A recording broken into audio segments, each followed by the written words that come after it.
સંઘ પ્રદેશ દમણમાં આવેલ બાસુકીનાથ મહાદેવ મંદિરમાં વહેલી સવારથી જ મોટી સંખ્યામાં ભક્તોની ભીડ ઉમટી પડી હતી. મહાશિવરાત્રિના મહાપર્વમાં બહેનો અને ભાઈઓ મોટી સંખ્યામાં કતારબંધ મહાદેવના અભિષેક માટે જોવા મળ્યા. મંદિરના સંચાલકો દ્વારા સારું આયોજન કરાયું હતું, જેથી ભક્તોને દર્શન અને પૂજા અર્ચનામાં તકલીફ ના પડે.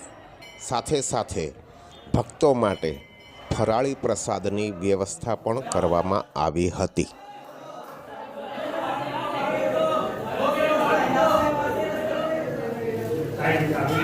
Yeah.